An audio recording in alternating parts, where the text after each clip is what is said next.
When you think of mussels and potatoes, you're sure to think of Moules Frites, the most famous dish of Belgium. But there's another dish that's every bit as delicious and more elegant, though a bit more work to make. Moules Frites dans le Purée, or mussels roasted in potato puree.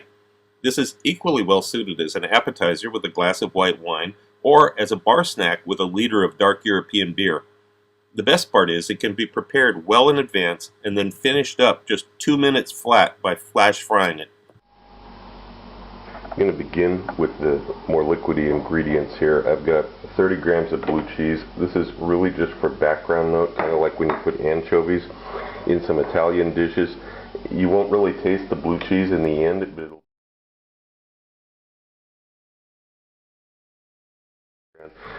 and the egg yolk. So I've got those three ingredients we're going for.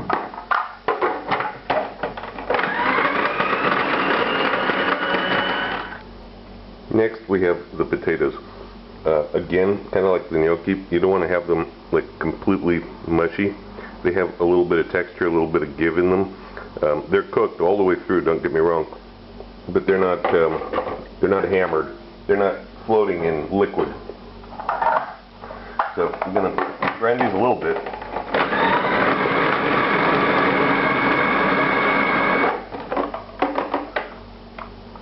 Then I'm going to add first the baking soda to this.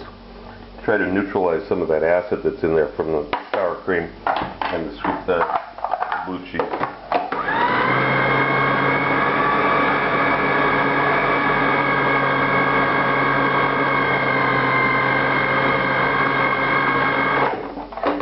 Starts to gather together.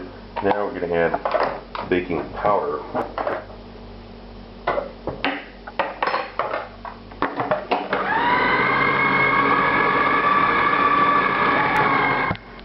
At this point, this is the texture that you want to see. It's pretty dry and gloopy. If it isn't like this, it's probably because you did something wrong.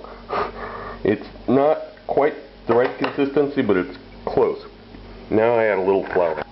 Okay, normally I don't even measure this. I just kind of do it by feel. I weighed this out. I'm adding 1 ounce, 30 grams of flour. It will vary a little bit from time to time depending on exactly how much your potatoes were cooked and God knows what. Probably atmospheric humidity and other things. So you have to go for what it looks like in the end. However, if you find yourself having to add like 200 grams of flour, forget it. You screwed it up somewhere along the line. Throw it out, start over again. It should not take very much flour to make it into a workable stiff dough like this, right? This is pretty much what you want, but it is going to grind up a little bit more. Make sure it's as homogeneous as possible. Pulling this out of the food processor, you see you've got something that's cohesive, almost a cohesive mass, very, very thick. This is going to be covered with cling film and go into the refrigerator for a little while so that the flour can absorb the moisture.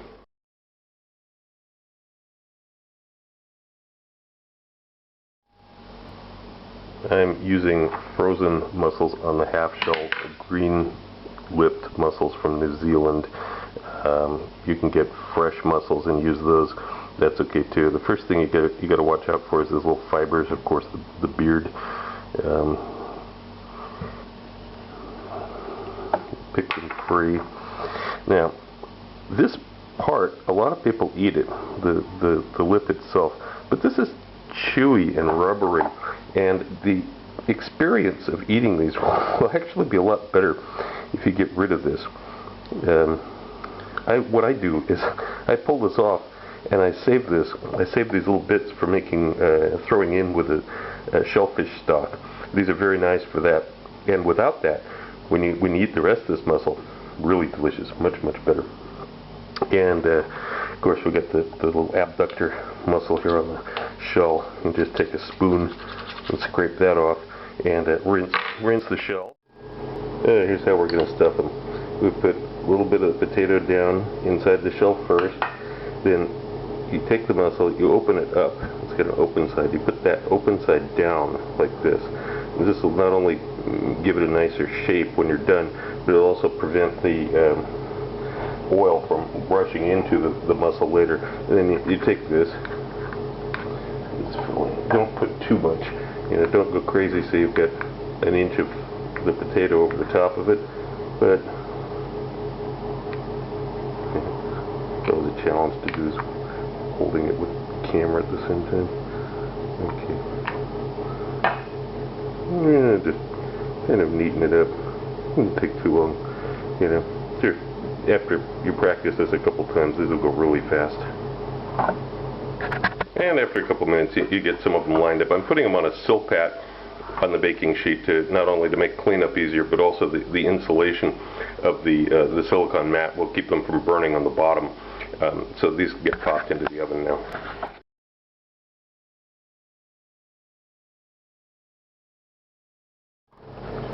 And this is what they look like coming out of the oven. Now we're going to cool these down. They can be held like this for quite a while, for several hours in fact, if you need to. And then when you're ready to actually serve them, you put them in the deep fryer, and because of the shelf, they're going to sink down into the basket, and it'll be perfectly cooked evenly, as you'll see in just a moment. And they do not take long. It's a minute at the most. And then drain them meat side down on some paper towels to get rid of the extra oil. And you can see these look absolutely phenomenal now, and they're so tender and moist and flavorful when you dig in and you pick this up.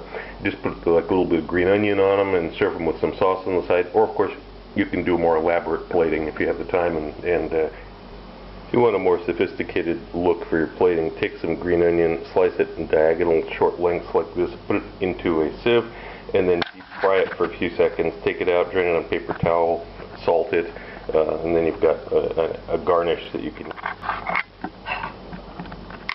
We're just going to pour some sauce over the top of these as you're ready to eat them.